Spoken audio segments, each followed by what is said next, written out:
नमस्कार साथियों, PCS Ganga online channel में आप सभी का स्वागत एवं अभिनंदन है। साथियों, हम कल के वीडियो में क्लायू जो गवर्नर था बंगाल का, उसके बाद वारेन हेस्टिंग, उनके बीच छोटे 2-3 गवर्नर के बारे में पढ़े तथा वारेन हेस्टिंग के बारे में अध्ययन किए।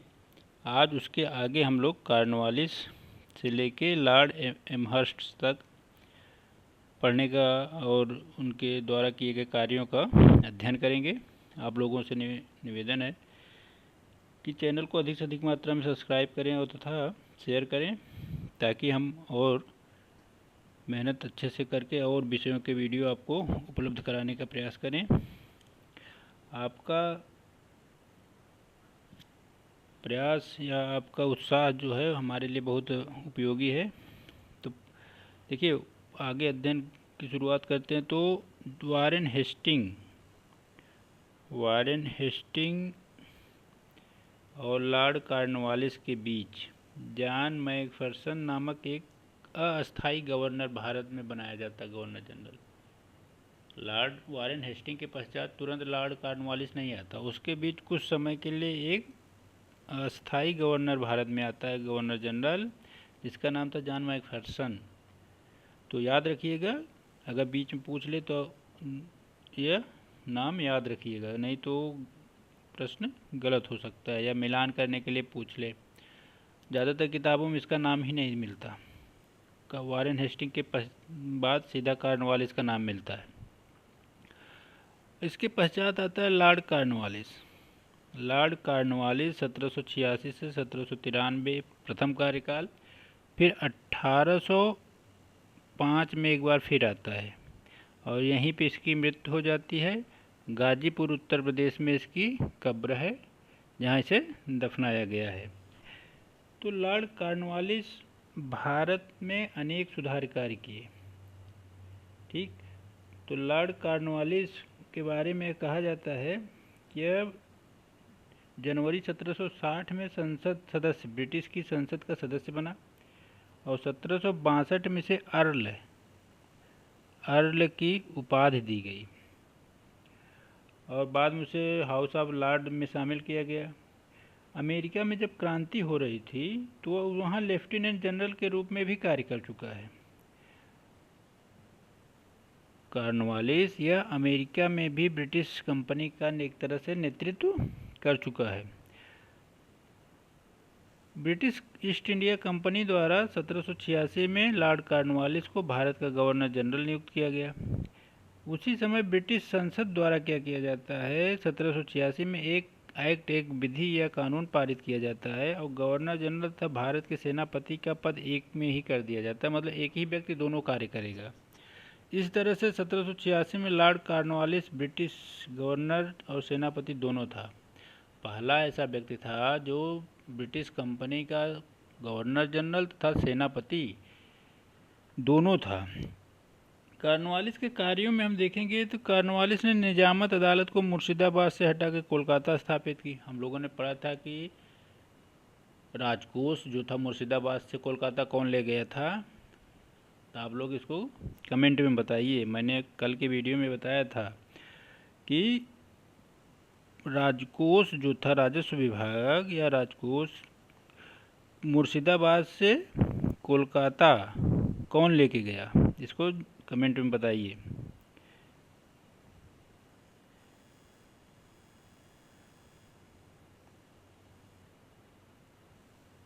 भारतीय न्यायाधीशों को से युक्त जिला फौजदारी अदालतें समाप्त कर दी। कॉर्नवालिस ने क्या किया, ऐसे अदालतें जिसमें भारतीय भी न्यायाधीश के रूप में कार्य कर रहे थे जिला स्तर पे, उन सबको समाप्त कर देता है।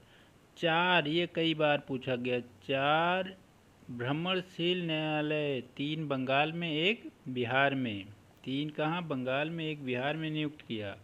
लॉर्ड कॉर्नवालिस ने क्या किया, पुरानी जिला फौजदारी अदालतों को समाप्त कर दिया तथा 4 भ्रमणशील, मतलब वह घूम घूम के न्याय करती थी, तो 4 भ्रमणशील न्यायालय स्थापित किए, 3 बंगाल में, 1 बिहार में। आपके तो बीपीएससी के लिए तो बहुत ज़रूरी है, कई बार पूछा कि साथ ही यूपी पीसीएस के लिए या आईएएस के लिए भी है, ये कथन कारण में लिख सकता है कि 4 भ्रमणशील न्यायालय और क्रम में 3 की जगह 2 लिख दे बंगाल, 2 बिहार लिख दे, या एक उड़ीसा का नाम डाल दे, 2 बंगाल का, 1 बिहार का। तो आपसे याद रखना है आपको कि 3 बंगाल में करता है, 1 बिहार में। जिलों में जिला अदालतों की स्थापना करता है।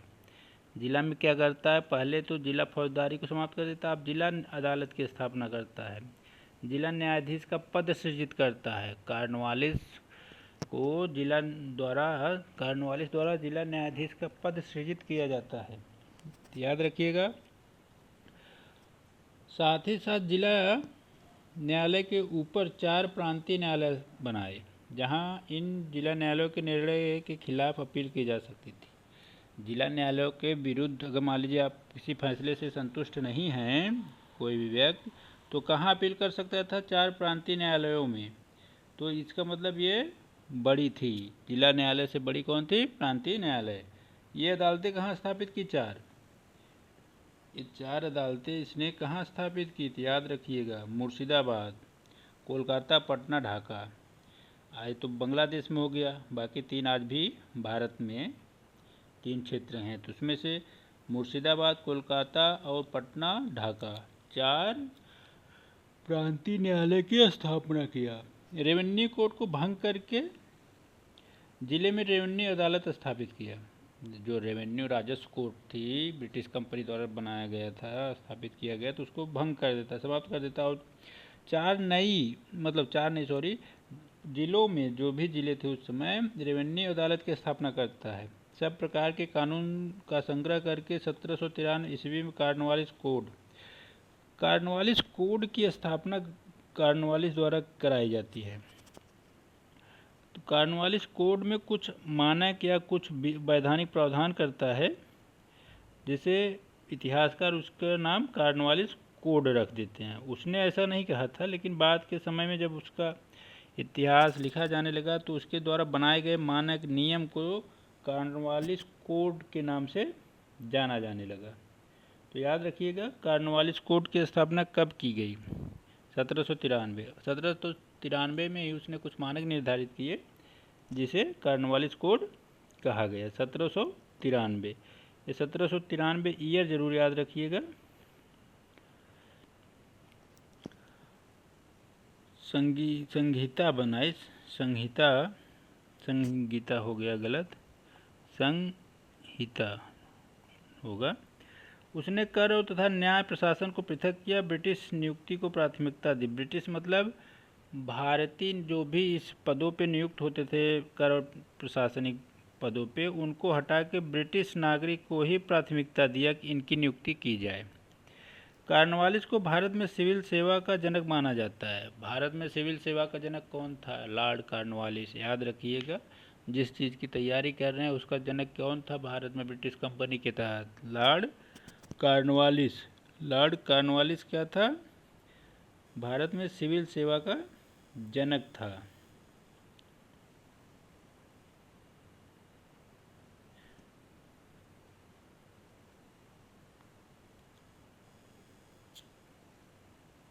जमींदारों के हाथ से पुलिस कार्य छीन लिया। किया क्या इसने, जो जमींदारों के अधिकार क्षेत्र में पुलिस कार्य भी आता था उसको समाप्त कर दिया। प्रत्येक थाने में दरोगा नामक नए अधिकारी की नियुक्ति की। इसने दरोगा प्रणाली जो आज है दरोगा थानों में, उसकी शुरुआत लॉर्ड कार्नवालिस द्वारा की जाती है, जिसकी नियुक्ति और निगरानी कार्य कौन करता था, जिला मजिस्ट्रेट। जिला मजिस्ट्रेट दरोगा की नियुक्ति और उसके कार्यों की निगरानी करता था। इस प्रकार दीवानी वाले प्रांत में कंपनी के शासन कार्य चलाने के लिए नए साधन के रूप में दरोगा का प्रमुख बन गया। कंपनी के प्रशासनिक कार्य, दीवानी और फौजदारी तमाम कार्यों को संचालन करने के लिए दरोगा एक बहुत महत्वपूर्ण पदाधिकारी या कर्मचारी बन गया। कार्नवालिस को सिविल सेवा का जनक माना जाता है। कार्नवालिस को पुलिस सेवा का भी जनक माना जाता है। भारत में, भारतीय परिप्रेक्ष्य में देखा जाए तो पुलिस सेवा का जन्मदाता भी लॉर्ड कार्नवालिस है। इसने एक नकारात्मक कार्य क्या किया, भारतीयों को उच्च पदों पर नियुक्त करना कार्नवालिस ने बंद कर दिया। इसके मानक निर्धारित कर दिए कि एक सूबेदार और सामान्यतः एक प्रशासन में मुंसफ, इससे बड़ा पद सेना में सूबेदार और प्रशासन में उन सबसे बड़ा पद प्रतिबंधित कर दिया जाता है कि इससे बड़ा पद भारतीयों को नहीं दिया जाएगा। 1793 में इसने अस्थाई बंदोबस्त व्यवस्था लागू की। 1793 में राजस्व एकत्रीकरण के संबंधित भूमि संबंधी उत्पादन प्रक्रिया से एक व्यवस्था शुरू की जिसका नाम था अस्थाई बंदोबस्त, जमींदारी या इजारेदारी या इस्मतरारी। 4 नाम मिलता है, चारों एक ही चीज़ है कि 1793 में जमींदारी बंदोबस्त। इसमें जमींदारी इसलिए कहा जाता है क्योंकि इसमें भूमि का मालिक एक तरह से जमींदार को माना गया। अस्थाई बंदोबस्त था कुछ वर्षों के लिए, 10 प्रारंभ में था, बाद में 15 से 20 वर्ष कर दिया जाता है। तो अस्थाई इसलिए कहा गया क्योंकि लगान की दर कुछ वर्ष के लिए सुनिश्चित कर दी जाती है कि प्रतिवर्ष इतना देना ही देना है। ठीक है। इस व्यवस्था के तहत जमींदारों को भूमि का स्वामी स्वीकार किया गया और लगान वसूल करने का उत्तरदायित्व जमींदारों को सौंपा गया। भूमि से प्राप्त लगान, जितनी भी लगान प्राप्त हो रही, मान लीजिए 100 रुपये, तो उसका 10/11 भाग कंपनी रखेगी और 1/11 भाग जमींदार के पास सेवा के बदले रहेगा। इस व्यवस्था के तहत जमींदार भूस्वामी बन गया और जबकि किसान सिर्फ किराएदार। सबसे बड़ा घाटा किसानों को हुआ। किसानों की ज़मीन छीन ली गई, उन्हें सिर्फ मजदूर या किराएदार के रूप में बना दिया गया, उनकी ज़मीनों से उन्हें बेदखल कर दिया गया। यह अंग्रेजी शोषण का एक बहुत बड़ा माध्यम बन जाता है। अंग्रेजों द्वारा भारत में आर्थिक शोषण का, धन उगाही का बहुत बड़ा माध्यम बन जाता है।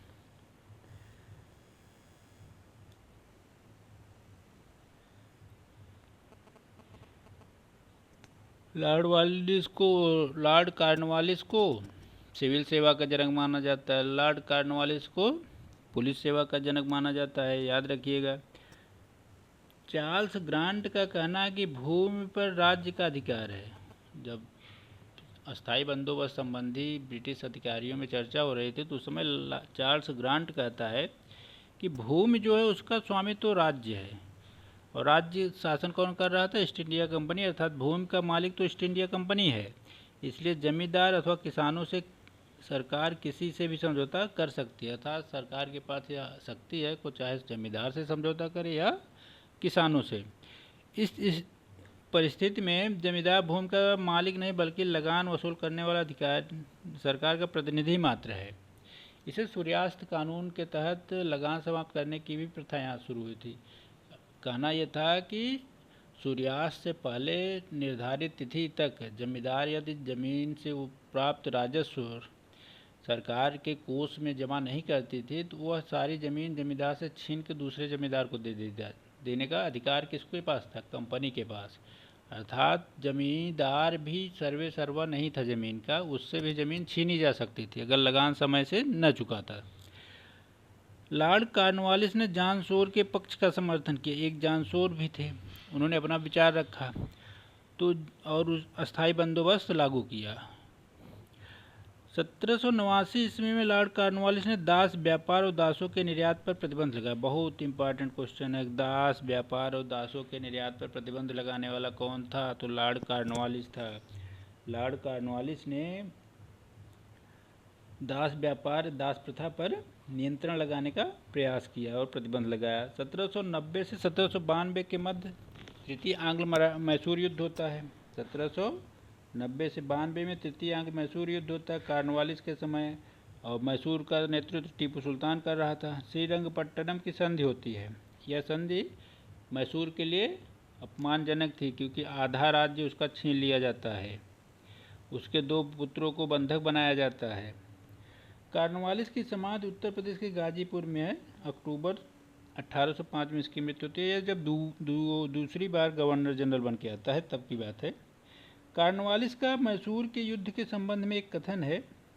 कभी कॉर्नवालिस का मूल्यांकन करने के लिए आए तो आप इससे या प्रश्न की शुरुआत कर सकते हैं या प्रश्न में प्रामाणिकता लाने के लिए बीच में इस व्यंग्यात्मक कोटेशन को आप लिख सकते हैं। कॉर्नवालिस कहता क्या? हमने अपने मित्रों को शक्तिशाली बनाए बिना शत्रु को पंगु कर दिया। तो मित्र किसे कहता है? मराठा निजाम को।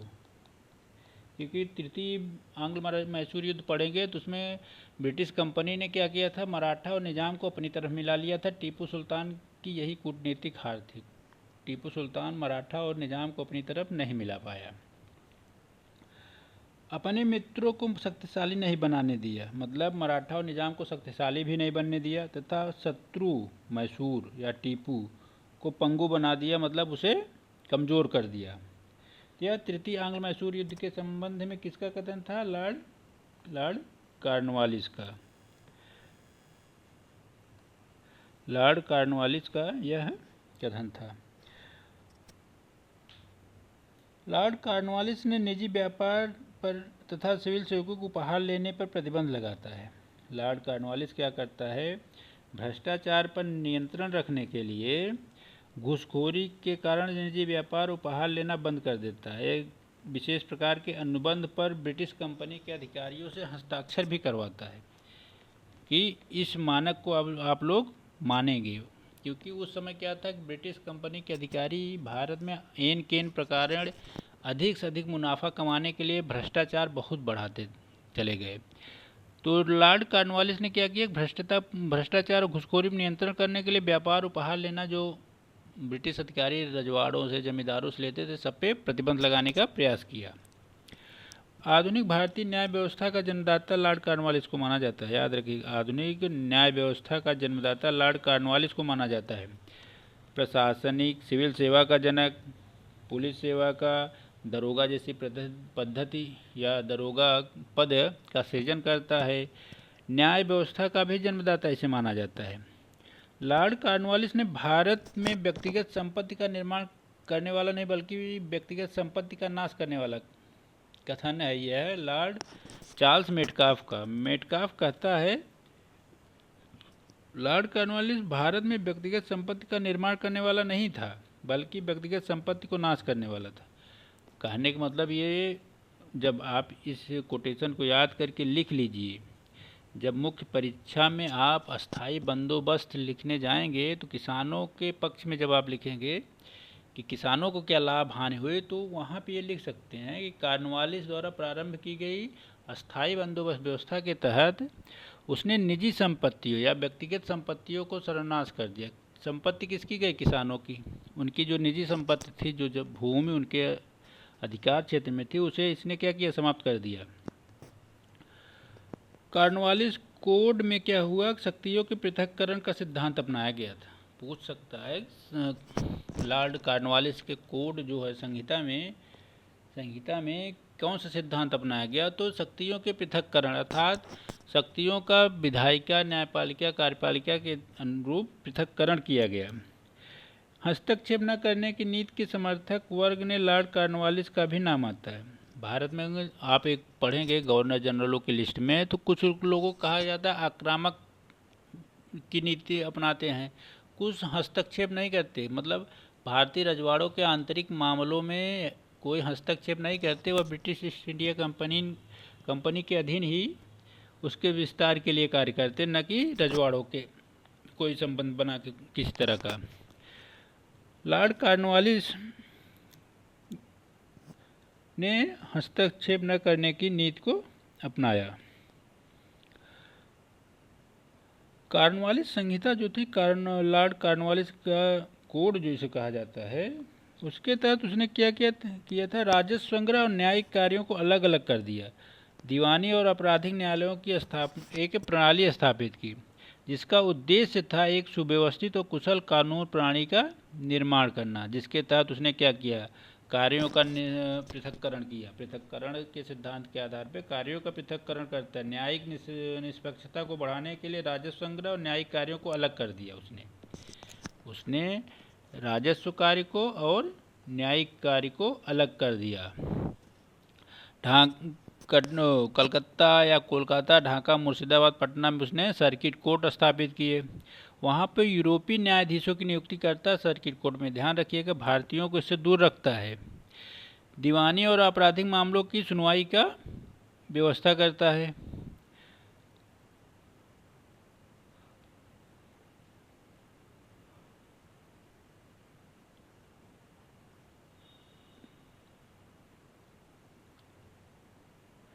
कानून निर्माण में संप्रभुता के सिद्धांत की स्थापना करता है। और भारत में एक न्यायिक प्रक्रिया की सुव्यवस्थित व्यवस्था प्रक्रिया को कौन आरंभ करता है? Lord Cornwallis.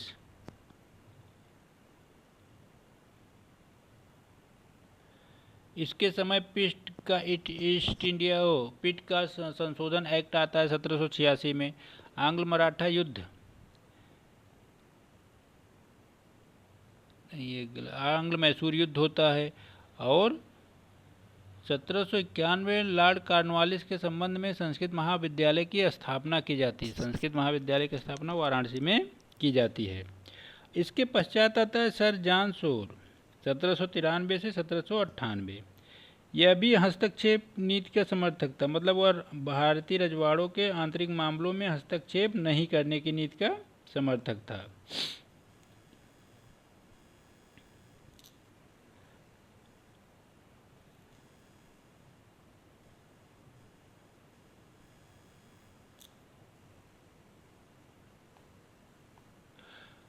सत्रह सौ तिरानवे का जो चार्टर अधिनियम आता है वो किसके समय में आता है? 1793 का चार्टर अधिनियम किसके समय आता है? तो ये जॉन शोर के समय आता है। किसके समय आता है? जॉन शोर के समय आता है। 1795 में निजाम मराठों के बीच खरदा का युद्ध होता है। याद रखिएगा, ये पूछ सकता है, बहुत कम स्रोतों में ये चीज़ मिलती है। 1795 में निजाम और मराठों के बीच एक संघर्ष होता है खरदा की लड़ाई के नाम से। निजाम अंग्रेज़ों से सहायता मांगता है, परंतु अंग्रेज जॉन शोर ने मना कर दिया सहायता देने से। अवध के उत्तराधिकार के विवाद में हस्तक्षेप किया, यह एक अपवाद मिलता है। जहां उसने हस्तक्षेप किया, यह एक उसके हस्तक्षेप की नीति का अपवाद मिलता है। इलाहाबाद को कंपनी के साम्राज्य में विलय कर लेता है। इसने क्या अब पूछ सकता है कि इलाहाबाद उत्तर प्रदेश विशेष में खास करके इलाहाबाद शहर को या इलाहाबाद प्रांत को तत्कालिक किसने या किस गवर्नर ने कंपनी के अधीन कर लिया, कंपनी में विलय कर लिया? तो जॉन शोर के समय। इसी समय अहमद शाह अब्दाली का पोता जो था जमान शाह, वह भारत पर आक्रमण करता है। जमान नहीं है, जमान शाह है। इसी समय अहमद शाह अब्दाली का पोता जमान शाह भारत पर आक्रमण करता है। तो जॉन शोर के समय। इसके पश्चात आता है लॉर्ड वेलेजली 1798 से 1805 तक। 1798 से 1805 मतलब 7 वर्ष तक रहता है लगभग भारत में गवर्नर जनरल। 1798 में लॉर्ड वेलेजली भारत का गवर्नर जनरल बन के आया। इसका मुख्य उद्देश्य क्या था? कंपनी के राज्य को विस्तारित करना, उसे अस्थायित्व प्रदान करना तथा फ्रांसीसी प्रभाव को भारत से समाप्त करना। 3 चीज़ें थी, याद रखिएगा। एक, कंपनी के प्रसार करना, विस्तार करना कंपनी के शासन प्रशासन का। दूसरा, कंपनी को और अस्थायित्व प्रदान करना। और तीसरा था फ्रांसीसी प्रभाव को भारत से समाप्त करना।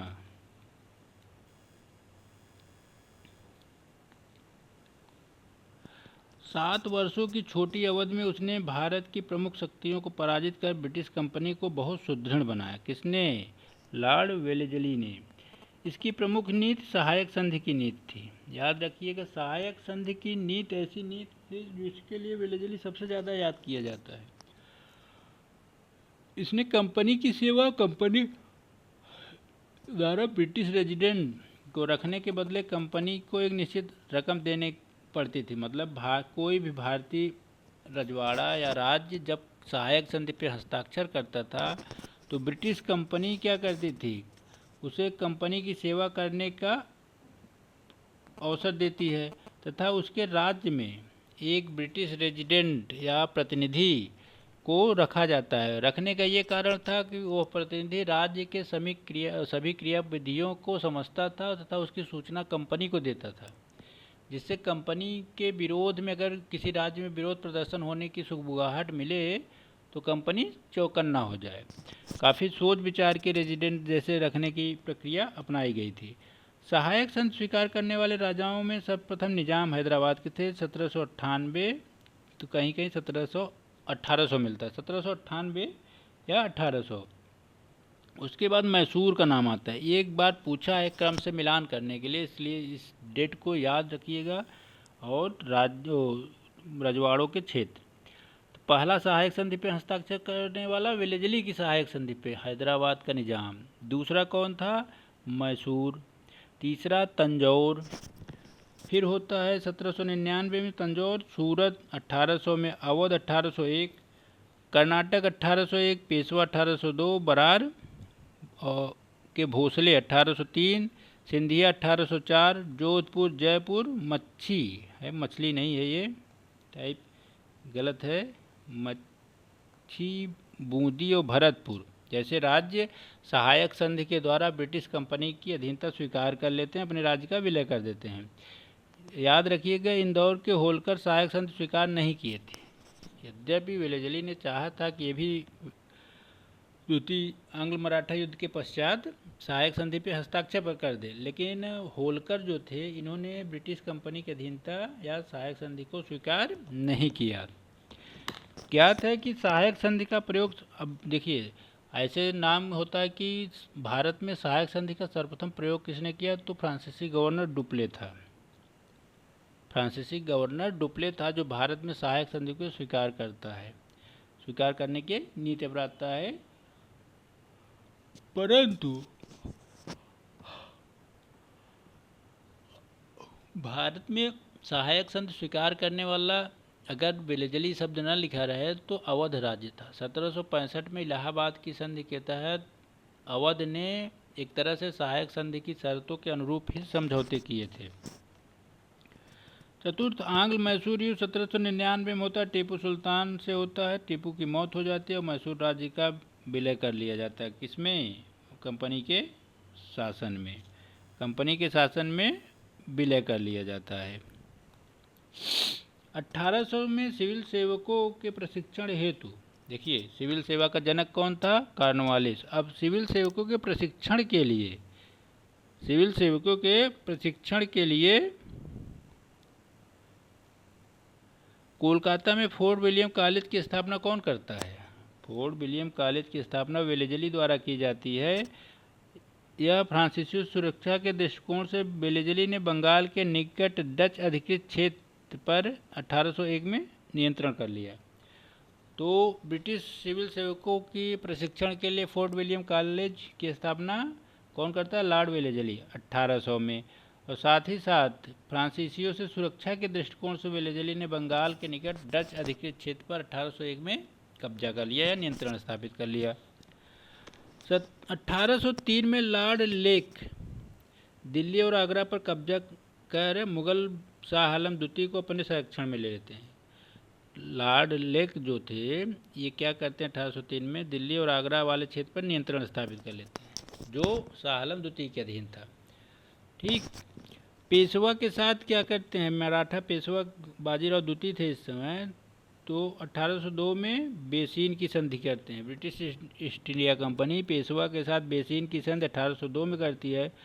1803 से लेकर 1805 तक द्वितीय आंग्ल मराठा युद्ध लड़ा जाता है।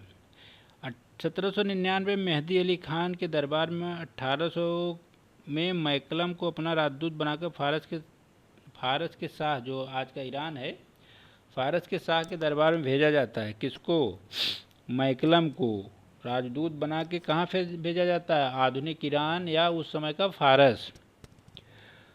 फलस्वरूप फारस ने सारे फ्रांसीसियों को अपने राज्य से बाहर निकाल दिया। अभी जब ब्रिटिश कंपनी का राजदूत के रूप में मैकलम हो जाता है तो कुछ संधि समझौते होते हैं जिसके तहत फारस ने क्या किया कि तभी सभी फ्रांसीसी क्षेत्रों को अपने यहाँ से हटा दिया।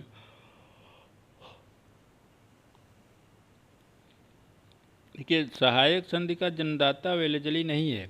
अगर इसे पूछा जाए कि बड़े पैमाने पर यूज किया तो वेलेजली है, लेकिन इसका जन्मदाता डुप्ले को माना जाता है। डुप्ले प्रथम यूरोपीय था जिसने 1748 में कर्नाटक और हैदराबाद जब उत्तराधिकार का युद्ध होता है कर्नाटक और हैदराबाद के क्षेत्र में, तो उत्तराधिकार के युद्ध में अपनी सेनाएं किराए पे दिया था। किसने? डुप्ले ने। इसलिए सहायक संधि का जन्मदाता अगर भारत में माना जाएगा तो डुप्ले, लेकिन इसे सर्वाधिक विस्तार रूप से अपनाया किसने? लॉर्ड वेलेजली ने। लॉर्ड वेलेजली ने सहायक संधि को बड़े स्तर पे अपनाया। 1800 ईस्वी में सिविल सेवक प्रशिक्षण हेतु देखिए कोलकाता में फोर्ट विलियम की स्थापना होती है।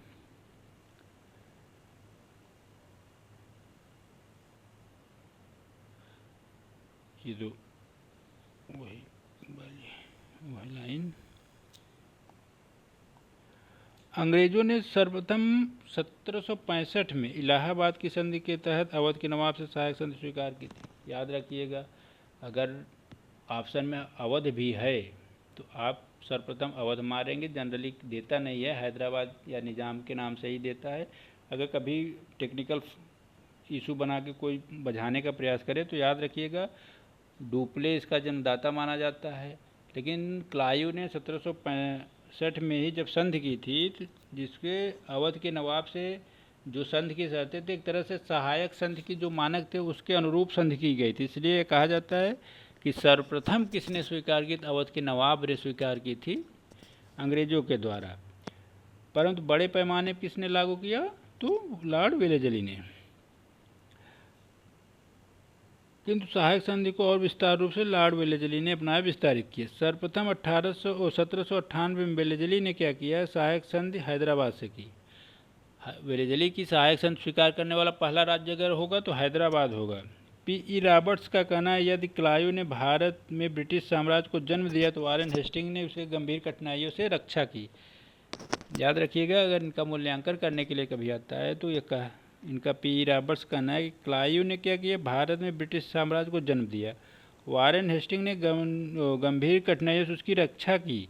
और वेलेजली ने इसे बिल्कुल इस बात का श्रेय दिया जा सकता है कि भारत में ब्रिटिश साम्राज्य के नैतिक राजनीतिक महत्व को समझा और विस्तारित किया। कहने का मतलब है इसने जन्म दिया, इसने रक्षा की। वेलेजली ने क्या किया? इसका खूब साम्राज्य विस्तार किया। वेलेजली ने भारत में ब्रिटिश कंपनी का बहुत अच्छे से विस्तार किया। 1805 में वापस बुला लिया गया। उसके पश्चात लॉर्ड कॉर्नवालिस पुनः गवर्नर बन के आता है। गवर्नर जनरल 30 जुलाई को आता है 1805 में। 5 अक्टूबर 1805 तक ही वह गवर्नर जनरल रहता है। 5 अक्टूबर को इसकी मृत्यु हो जाती है। गाजीपुर में इसकी कब्र है। किसकी कब्र है? कॉर्नवालिस की। उसके बाद जॉर्ज बार्लो गवर्नर बन के आता है वेलेजली के पश्चात। द्वितीय आंग्ल मराठा युद्ध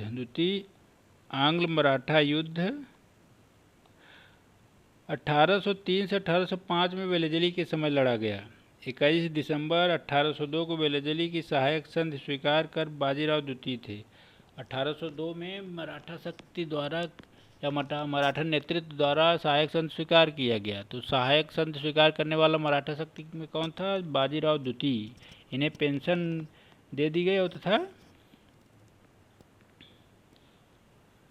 बाजीराव द्वितीय। इस संबंध में रॉबर्ट्स का कहना है कि बेसिन की संधि ने कंपनी को दक्षिण की सर्वोच्चता प्रदान की। सिडनी ओवन का मानना है कि प्रत्यक्ष और अप्रत्यक्ष शरीर से इस संधि ने कंपनी को भारत में साम्राज्य प्रदान किया, भारत का एक विस्तृत साम्राज्य प्रदान किया। सहायक संधि द्वारा क्या हुआ कि बहुत सारे राज्य ब्रिटिश कंपनी के अधीन आ गए, प्रत्यक्ष या अप्रत्यक्ष रूप से। तो कंपनी का साम्राज्य विस्तार हुआ। 12 अगस्त 1803 ईस्वी को आर्थर वेलेजली, याद रखिएगा लॉर्ड वेलेजली नहीं, आर्थर वेलेजली जो था अहमदनगर पर अधिकार किया। अहमदनगर पर अधिकार कौन करता? अहमद आर्थर, लॉर्ड वेलेजली नहीं। ऑप्शन में रहेगा तो आप संशय कर सकते हैं। आर्थर वेलेजली ने क्या किया था?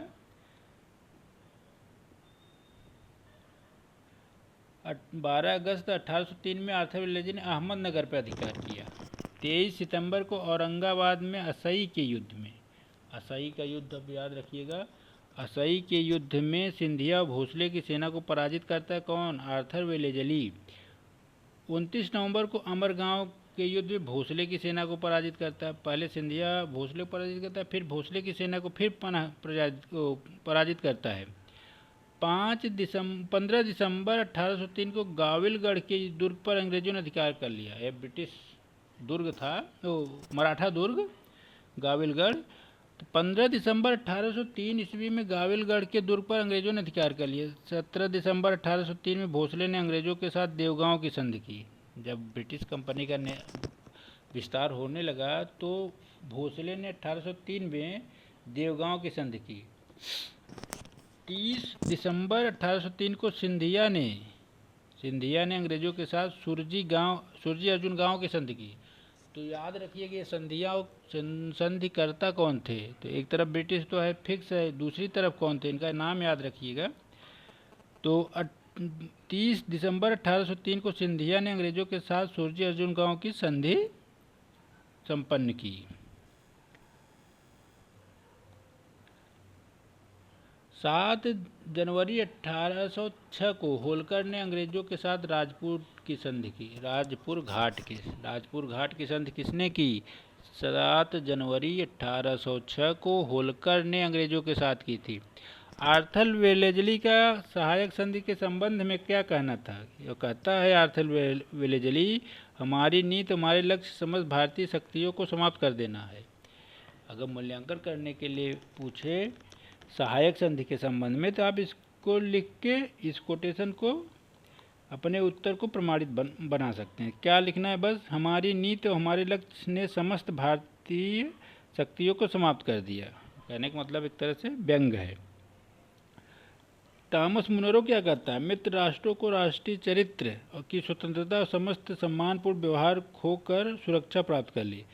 टॉमस मुनरो कहना है कि मित्र राज्यों ने क्या किया कि सहायक संधि स्वीकार कर ली और सहायक संधि के तहत स्वीकार करने के पश्चात अपनी जो शक्ति थी राज्यों की वह समाप्त होने लगी, क्योंकि ब्रिटिश हस्तक्षेप बढ़ने लगा। तो इसी संबंध में मित्र राज्यों का राष्ट्रीय चरित्र की स्वतंत्रता और समस्त सम्मानपूर्ण व्यवहार खोकर अपनी सुरक्षा मोल ले ली। भारत में बैप्टिस्ट मिशनरियों की गतिविधियों पर विनाशक लॉर्ड वेलेजली था। याद रखिएगा, बैप्टिस्ट मिशनरियाँ जब बड़े पैमाने पर धर्मांतरण कर रही थी तो लॉर्ड वेलेजली को बैप्टिस्ट मिशनरियों का गतिविधियों का विनाशक कहा जाता है। भारत में बैप्टिस्ट मिशनरियों की गतिविधियों का विनाशक कौन था? Lord Wellesley. 1801 में मद्रास प्रेसिडेंसी का गठन लॉर्ड वेलेजली ने किया था। 1801 में मद्रास प्रेसिडेंसी का गठन कौन करता है? Lord Wellesley. Sir George Barlow 1805 से 1807।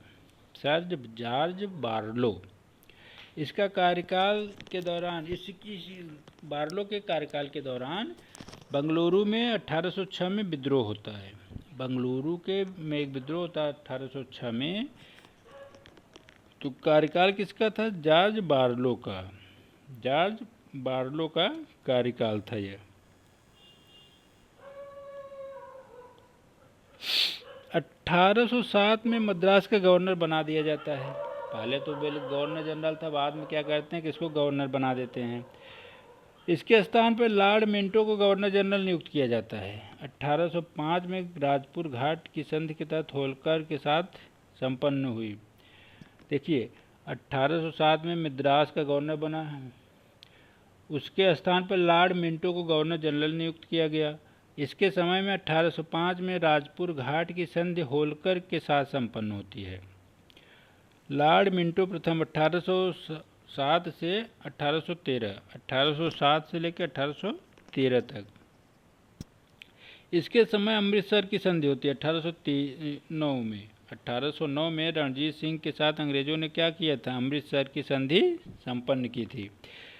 संधि पर अंग्रेजों की तरफ से मेटकाफ ने हस्ताक्षर किया था। याद रखिएगा, गवर्नर जनरल कौन था इस समय? उसका नाम कमेंट करके बताइए। संधि पर अंग्रेजों की तरफ से मेटकाफ ने हस्ताक्षर किए।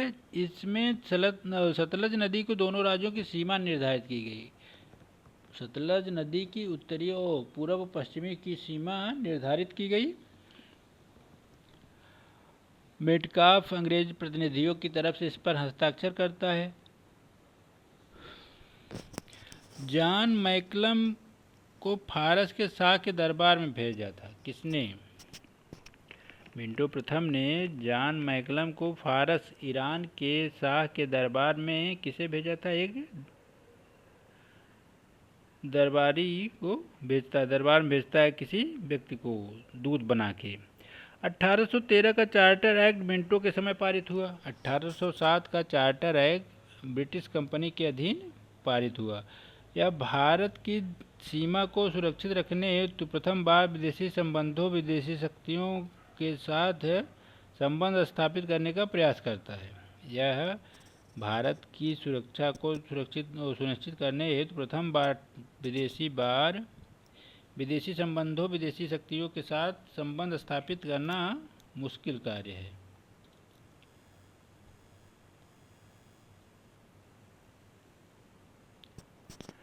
इसके समय में बुंदेलखंड और नागपुर में विद्रोह होता है मिंटो के समय। इसके पश्चात आता है लॉर्ड हेस्टिंग। 1813 से 1823 तक रहता है। याद रखिएगा 1813 से लेकर 1823 10 वर्षों तक यह भारत का गवर्नर रहता है। लॉर्ड हेस्टिंग हस्तक्षेप की नीति को परित्याग कर दिया, अर्थात उसने रजवाड़ों के राज्य में शासन करने, उसमें हस्तक्षेप करने की नीति अपनाई। विदेश नीति को साम्राज्यवादी बनाया, कंपनी के शासन को और विस्तारित किया, प्रतिष्ठित करने का प्रयास किया। इसके समय में नेपाल का युद्ध, गोरखा युद्ध होता है 1814 ईस्वी में, जो सुगौली की संधि 1816 के तहत समाप्त होती है। सुगौली की संधि 1816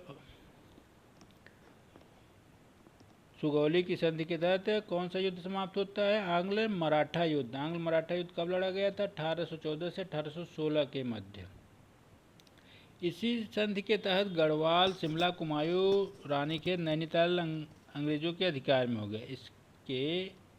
इस संधि के तहत गढ़वाल, शिमला, कुमायूं, रानीखेत, नैनीताल अंग्रेजों के अधिकार क्षेत्र में आ गया। सिक्किम को स्वतंत्र राज्य घोषित किया गया। सिक्किम को स्वतंत्र राज्य घोषित किया गया।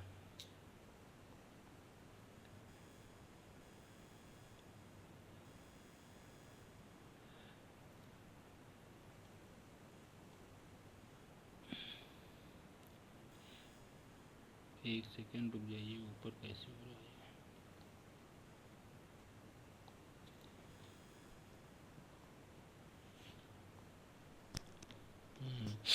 शुरू है लॉर्ड हेस्टिंग 1813 से 1823। लॉर्ड हेस्टिंग हस्तक्षेप की नीति को परित्याग कर देता है, साम्राज्यवादी नीति को अपनाता है, कंपनी के शासन को और विस्तारित, प्रतिष्ठित करने का प्रयास किया। इसके समय मांगल नेपाल युद्ध होता है, गोरखा युद्ध के नाम से जानते हैं, 1814 से 1816। 1816 में सुगौली की संधि होती है अंग्रेजों और नेपालियों के मध्य। इस संधि के तहत गढ़वाल, शिमला, कुमायूं, रानीखेत, नैनीताल अंग्रेजों के अधिकार में आ जाते हैं। सिक्किम को स्वतंत्र राज्य घोषित किया जाता है। सिक्किम को स्वतंत्र राज्य का दर्जा दिया जाता है। इसके समय तृतीय आंग्ल मराठा युद्ध होता है 1817 से 1818 के मध्य। पेशवा पद को समाप्त कर दिया जाता है तथा उसे राज्य के साथ विलय कर लिया जाता है। पुणे की संधि द्वारा पेशवा को 8 लाख का पेंशन देकर कानपुर भेज दिया गया।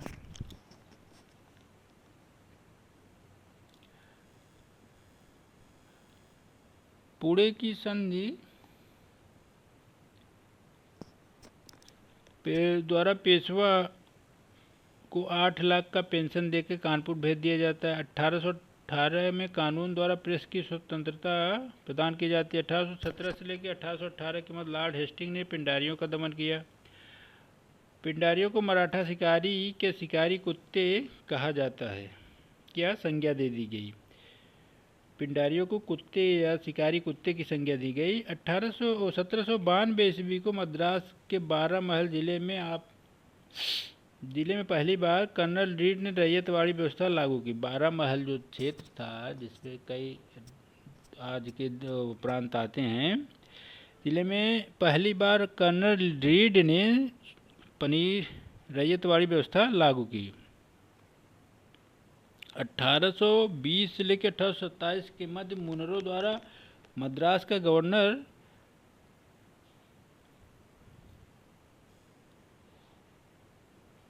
बनाया जाता है। मध्य मुनरो द्वारा जो मद्रास का गवर्नर था, 1820 से लेकर 1827 के मध्य मुनरो द्वारा जो मद्रास का गवर्नर था, एक व्यवस्था पूरे मद्रास प्रेसिडेंसी में लागू की जाती है। बंगाल में टेनेंसी एक्ट लागू किया जाता है 1822 में। 1822 में टेनेंसी एक्ट लागू किया, जिसके माध्यम से किसानों की भूमि से बेदखली समाप्त हो गई। उत्तर भारत में महलवाड़ी व्यवस्था 1822 में प्रारंभ होती है। उत्तर भारत में महलवाड़ी व्यवस्था कब पारित होती है? 1822 ईस्वी में। लॉर्ड एडम्स अस्थायी रूप से आता है, 7 माह तक यह भारत का गवर्नर जनरल रहता है, लॉर्ड एडम्स। इसके बाद आता है लॉर्ड एमहर्स्ट 1823 से लेके 1828 तक। लॉर्ड एमहर्स्ट 1823 से लेके 1828 तक। 1824 से लेकर 26 के मध्य प्रथम आंग्ल बर्मा युद्ध होता है। यह यांगडबू, कहीं कहीं यांगडबू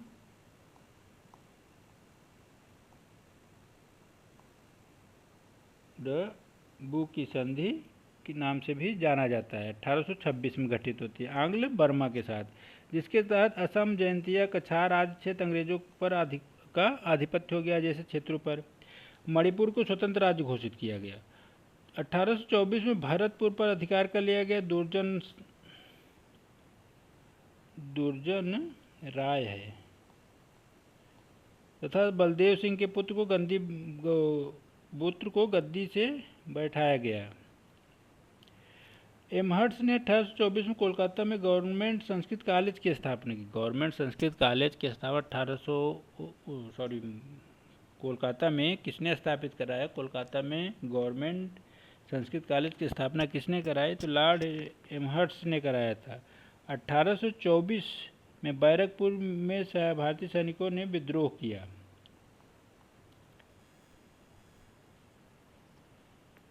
इसी के समय क्या होता है कि बैरकपुर छावनी में एक विद्रोह होता है, जिसे भारतीय सेना द्वारा किया जाता है। इस तरह से हम लोगों ने कॉर्नवालिस और वेलेस्ली तथा एमहर्स्ट जैसे महत्वपूर्ण गवर्नर जनरलों को पढ़ा। इसके क्रम में आगे हम लोग पढ़ेंगे तथा और से अधिक मात्रा में आप लोग चैनल को सब्सक्राइब करें, ताकि हमारे अधिक से अधिक साथी इस ऐसे वीडियो को देख सके और अपना ज्ञानवर्धन कर सके। जय हिंद साथियों।